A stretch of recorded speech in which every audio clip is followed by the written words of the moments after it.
Bismillahirrahmanirrahim. Alhamdulillahirabbil alamin wassalatu wassalamu ala asyrafil anbiya'i wal mursalin sayyidina Muhammad wa ala alihi wa sahbihi ajma'in. Rabbi shrah li sadri wa yassir li amri wahlul 'uqdatam min lisani yafqahu qawli. Qalu subhanaka la ilma lana illa ma 'allamtana innaka antal alimul hakim.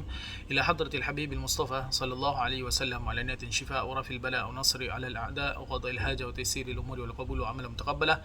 Wa ila arwahi man sabaqana ila rahmatillah bi sirri suratil Fatihah. A'udzu billahi minasyaitonir rajim. Bismillahirrahmanirrahim. الحمد لله رب العالمين الرحمن الرحيم مالك يوم الدين إياك نعبد وإياك نستعين اهدنا الصراط المستقيم صراط الذين أنعمت عليهم غير المغضوب عليهم ولا الضالين آمين. Bismillahirrahmanirrahim. Assalamualaikum warahmatullahi ta'ala wabarakatuh. Alhamdulillah, syukur kepada Allah SWT dapat kita bersama-sama dalam kuliah Indahnya Hidup Bersyariat. Qala Syekh Mu'allif adamallahu nafa'a bihi wa bikum fid dharain amin. Semoga kita dapat manfaat daripada apa yang telah ditulis oleh penulis dan semoga Allah SWT merafakkan, meningkatkan darjat penulis di sisinya. Amin ya rabbal alamin. Kita bersambung ke surat yang ke-39.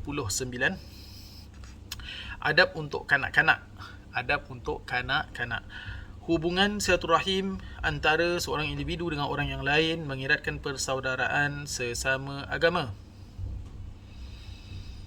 Syariat menentukan bahawa adab-adab sosial ini perlu ditanam dan disemai di peringkat kanak-kanak lagi agar kesebatian menghubungkan silaturahim akan tumbuh subur dan berakar umbi di hati sanubari mereka. Ini ada yang menyamakan dengan membesarkan anak-anak dengan tablet dan juga membesarkan anak-anak dengan tanpa tablet.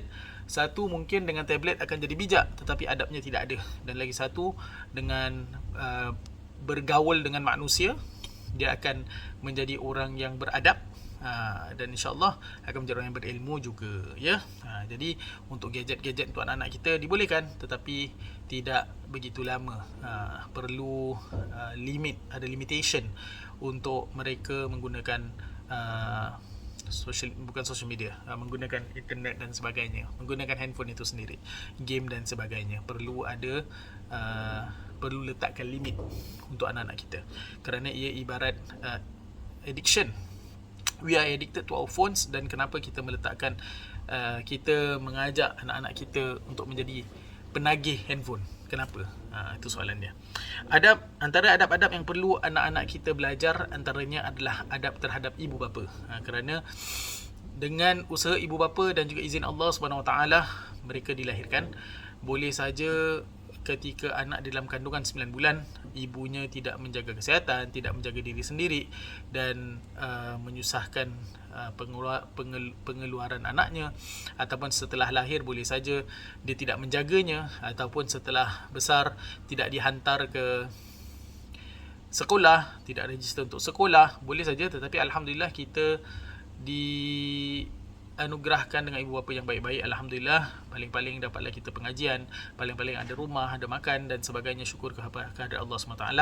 Dan kita akan boleh menjadi ibu bapa. Kalau kita rasa ibu bapa kita tidak baik, kita boleh menjadi, bila kita sudah menjadi ibu bapa, kita jadilah ibu bapa yang lebih baik, insyaAllah, ya. Pengorbanan ibu melahirkan, mengasuh, membimbing dan membesarkan anak-anak tidak boleh dipertikaikan lagi. Tiada ganjaran wang, ringgit dan harta benda yang dapat membalas penghormatan mereka yang sedemikian besar terhadap anak-anak. Yes, tak boleh nak ganti. Ada sahabat pun bertanya kepada baginda SAW, boleh tak kalau aku gendong ibuku tawaf ataupun haji dan sebagainya, boleh kira terbalas ke tidak? Terbalas, anda tak ingat umrah atau haji ataupun dan sebagainya. Tapi cerita dia adalah menggendong ibu untuk ibadah, kemudian kira settle tak kita dengan ibu kita? Nabi cakap tidak. Tiada ganjaran wang, ringgit dan harta benda yang dapat membalas pengorbanan mereka yang sedemikian besar terhadap anak-anak. Ya, ini juga terbukti bila ibu-ibu kita hendak melahirkan kita, satu jihad yang di mana kalau mereka lahirkan dan mereka meninggal dunia mendapat pahala syahid. Masya-Allah tabarakallah. Pahala syahid. Masya Allah tabarakallah. It's a life and death situation. Dengan sekarang macam-macam cara, keluar natural ke, keluar secara C-section ke, cesarean ke ataupun keluar secara by forceps ke, tak kisahlah. Yang penting bila anak tu keluar daripada ibu tersebut, ia adalah satu pengorbanan yang sangat besar yang hanya anak itu kalau dia seorang perempuan dan melahirkan akan memahami. Untuk yang bapa-bapa nak faham bila dia jaga anak-anak mereka ketika bayi, gini rupanya bapa aku tak boleh tidur, gini rupanya aku menyusahkan.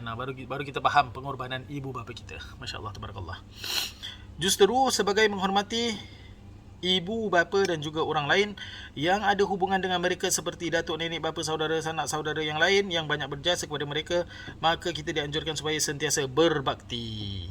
Kita kecil-kecil mereka jaga, kita sudah besar kita juga jaga mereka. Seorang ibu boleh menjaga 10 anak, tetapi 10 anak itu sangat pelik tidak boleh menjaga satu ibu. Cabarannya, masya-Allah, tabarakallah. Tayyib. Dan menyumbangkan bantuan kepada mereka. Paling-paling kita beri bantuan lah kepada ibu bapa kita, dengan kalau tak boleh keuangan, emosi, kebahagiaan dan macam-macam cara lagi. Tidak kiralah sumbangan itu berupa wang, tenaga dan sebagainya, lebih-lebih lagi apabila mereka berada dalam kesempitan hidup. We owe it to them. Nak tak nak, we owe it to them.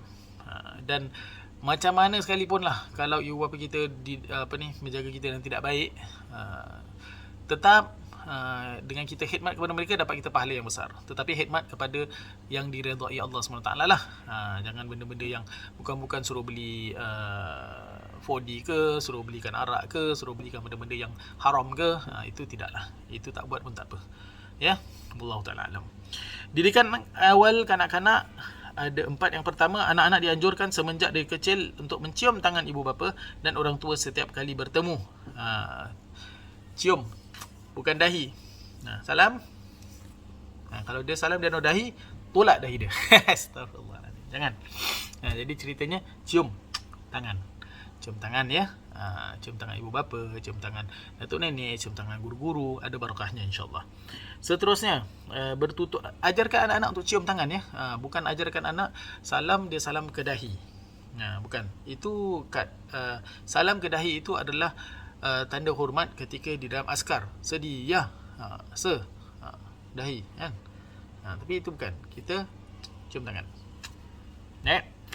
Bertutur di hadapan mereka dengan kata-kata yang lemah, lembut dan penuh rasa hormat. Bukan jangan cara sekarang orang berkasar-kasar terhadap ibu bapa. Kerana apa? Kerana mereka rasa sudah pandai, lebih pandai daripada ibu bapa mereka. Memang betul lah mereka pandai lah berpendidikan dan sebagainya. Tapi kamu lupa, siapa yang hantar awak pergi sekolah? Siapa yang bayarkan duit sekolah? Siapa yang usaha untuk awak jadi pandai? Jadi jangan jadi seperti kacang melupakan kulit. Baik. Seterusnya, sering merujuk dan meminta nasihat mereka dalam menangani masalah-masalah kehidupan ini. Jadi kalau misalan masalah rumah tangga, bukan suruh mereka masuk campur rumah tangga kita, tidak. Tetapi minta nasihat. Minta nasihat. Tanya, kalau gini macam mana, kalau gini macam mana. Kerana istilahnya mereka telah makan lebih banyak garam daripada kita. Maksudnya mereka telah lalui lebih banyak daripada kita. Walaupun setiap orang lain masalah, bolehlah sedikit sebanyak mereka tahulah ataupun pernah dengarlah mungkin solusinya daripada orang lain dalam umur mereka yang panjang. Jadi kita minta mereka, paling-paling minta doa mereka lah. Paling-paling minta doa mereka kerana mereka hakikatnya mereka lebih ibadah daripada kita. Anak-anak dianjurkan selalu menziarahi mereka khususnya ketika mereka uzur dan sebagainya. Ziarah at least once a week. Minimum once a week. Busy ustaz, kerja. Awak busy kerja tetapi tidak busy melipat dengan kawan-kawan. Awak busy kerja tetapi awak boleh pula ambil barang yang awak order melalui Carousel untuk datang ke rumah orang tersebut ambil barang. So it's balik kepada prioritas. Apa yang awak priority. Kalau rasa ibu bapa itu penting, at least lah zaman sekarang awak grab food kan lah. Awak food pandakan lah. Makanan-makanan nak order apa, nak gini apa, mak nak beli apa, baba nak apa. At least yang sebaiknya seminggu sekali datang. Tapi sekarang tengah Covid susah sikit nak datang. Luar Covid nanti kalau dah boleh banyak orang datang, ziarah. Ziarah, pandai-pandai ziarah. Bawa makan sama-sama, sembang balik. Sudah. Tanya khabar saja. Ataupun at least telefon lah. Ada telefon tetapi gunanya bukan untuk berhubung. Padahal telefon tu adalah untuk alat penghubung. Ya. InsyaAllah. Sama-sama kita nasihat insyaAllah. Baik. Kita tutup dengan Rasulullah SAW bersabda menerusi hadis riwayat At-Tirmizi daripada Anas bin Malik radhiyallahu anhu, bermaksud tidaklah seorang pemuda membiarkan, yakni tanpa pembelaan seorang tua kerana usianya, kecuali Allah mentakdirkan baginya seorang yang akan memuliakannya pada usia lanjutnya. Masya-Allah, masya-Allah, masya-Allah. Tidaklah seorang pemuda membiarkan orang tua kerana usianya, kecuali Allah mentakdirkan bagi seorang itu akan memuliakan pada usia lanjutnya. Kita hormati orang, insya-Allah bila kita dah tua nanti terjadi kepada kita. Kita derhaka kepada ibu bapa kita, nanti kita dah tua, kita kena balik. Ya. Rasulullah SAW. Jadi itu saja daripada saya untuk minggu ini. Untuk hari ini insya-Allah kita jumpa lagi pada kuliah yang lain insya-Allah. Aku qouli hadza wa astaghfirullahal azim li wa lakum wa lisairil muslimin wal muslimat wal mu'minin wal mu'minat fastaghfiruhu fa ya fawzal mustaghfirin wa ya najata taibin.